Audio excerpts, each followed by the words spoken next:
सभी जो मतदार संघ है उसमें सभी उम्मीदवार जो अलग अलग पार्टियों के उम्मीदवार हैं वो ज़ोर शोर से अपना प्रचार कर रहे हैं।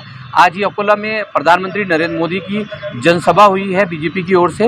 वहीं अकोला पश्चिम में अगर बात की जाए, जहां के बहुचर्चित जो उम्मीदवार है राजेश मिश्रा जी, जो अपक्ष में उन्होंने फॉर्म भरा है, वो हमारे साथ हैं यहाँ पर।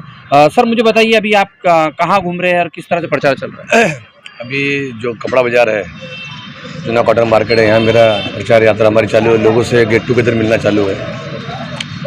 आने वाली 20 तारीख को मुझे मतदान करो, पोकर में मतदान करो, क्योंकि अकोला शहर के लिए ये 2 उम्मीदवार जो है, एक भारतीय जनता पार्टी का, एक कांग्रेस का, ये दोनों उम्मीदवार अकोला के हित में नहीं है। एक भारतीय जनता पार्टी का उम्मीदवार अगर चुन के आया तो महापौर थे वो, उन्होंने क्या गुल खिलाया हुआ है, किस प्रकार टीपू सुल्तान नाम दिया, किस प्रकार टैक्स बढ़ाया। और एक जो कांग्रेस के है जिन्होंने दंगा करवाया। तो मेरी सभी शहरवासियों से विनती है कि आप एक योग्य चेहरा देखो जो शहर के हित में काम करे। मैं बार बार हर चीज़ के लिए मैं लड़ा, घर को रहो या टैक्स रहो या टिप्पू सुल्तान का विषय रहो, ऐसे अनेक प्रश्न लेके मैं रास्ते पे आया। ये उम्मीदवार जो खड़े हैं, ये कौन से प्रश्न पे रास्ते पे आए, इनसे पूछो एक बार कि भाई तुमको हमने मतदान क्यों करना। राजेश मिश्रा ने बार बार आंदोलन किए हुआ है, बार बार लोगों के लिए झगड़े हुआ है, पानी के लिए, टैक्स के लिए, अनेक ऐसे मुद्दे हैं, घर के लिए, गुंडेवारी के लिए, ब्लू लाइन के लिए। लेकिन ये जो उम्मीदवार है, ये किस लिए झगड़े हुए? इन्होंने केवल गांव में दंगे फैलाने की कोशिश की हुआ है।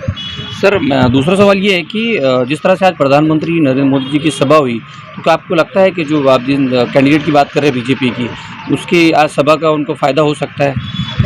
आदरणीय पंतप्रधान जी, हमको उन पर गर्व है। मुझे ऐसा यकीन है कि मोदी जी को पता नहीं होगा कि हमने ऐसा उम्मीदवार दिए जिसके बारे में पूरे शहर के अंदर एक नैरेटिव सेट हुई कि भाई ये चुन के आते नहीं। तो अगर उनको पता होता था कि भाई यहाँ पर ऐसा उम्मीदवार है, तो 100% सभा यहाँ रखते नहीं थे। मोदी जी ने आज भी उनका नाम नहीं लिया, आज भी उनका कोई हाथ उन्होंने उठाया नहीं। यानी एक्चुअल लोगों ने तो नकारा, मोदी जी ने भी वो उम्मीदवार को नकार दिया है, इसमें कोई दो मत नहीं है। सर एक सवाल ये है कि जिस तरह तो जो वंचित बहुजन आघाड़ी की जो वोट है, अब जाहिर बात है आप अपक्ष उम्मीदवार हैं, तो आप उम्मीद कर रहे हैं कि वो जो वोट है वो आपको मिले और इस तरह से आप आगे बढ़ें? एक्चुअल देखा जाए तो 2 अपक्ष उम्मीदवार हैं, एक प्रहार से है और एक अपक्ष है, हरीश भाई आलमचंदन है। ये दोनों भारतीय जनता पार्टी के उम्मीदवार हैं। मैं भारतीय जनता पार्टी का उम्मीदवार नहीं हूँ। और मेरी अम्बेडकर साहब से विनती है कि मैं पिछले 8-10 साल से मैं भारतीय जनता पार्टी के खिलाफ में ही शहर में लड़ा हूँ। आज भी मैं जो भी आंदोलन किया हूँ तो इनके भारतीय जनता पार्टी के खिलाफ में ही लड़ा हूँ। और अम्बेडकर साहब के जो विचार है वो भारतीय जनता पार्टी के खिलाफ में ही जो उनके विचार है। और मुझे यकीन है कि अम्बेडकर साहब का मुझे 100% आशीर्वाद मिलेगा गाँव के हित के लिए, गाँव के विकास के लिए।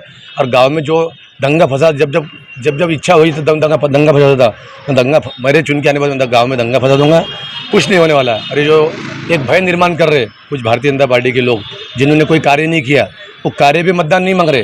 वो बोल रहे कि कोई साजिश चुन के आ जाएगा, कोई ये चुन के आ जाएगा, कोई साजिश चुन के आता नहीं। सब बोलने वाली बात है। और यहाँ पर जो भी सन त्यौहार है, चाहे पालकी रहो, चाहे गणपति रहो, जो कोई भी त्यौहार रहो, किसी भी धर्म का, किसकी ताकत नहीं उसको रोकने की। धन्यवाद हमसे बातचीत करने के लिए। तो ये थे अपक्ष उम्मीदवार राजेश मिश्रा, जिनका साफ कहना था कि जिस तरह से वंचित बहुजन आघाड़ी के उम्मीदवार ने नामांकन वापस लिया है, उन्हें उम्मीद है कि अंबेडकर साहब अपनी पार्टी का वोट उनको ट्रांसफ़र करेंगे। और कुल मिलाकर उनकी यही बात थी कि उनकी दावेदारी फिलहाल इस विधानसभा क्षेत्र में मजबूत दिखाई दे रही है। हालांकि आने वाले 20 तारीख के बाद यानी 23 तारीख की कोई इस बात का अंदाज़ा होगा कि उनका ये दावा आखिर कितना मजबूत है। अकोला से इमरान खान के साथ बिदर संवाद न्यूज़ के लिए रिजवान खान।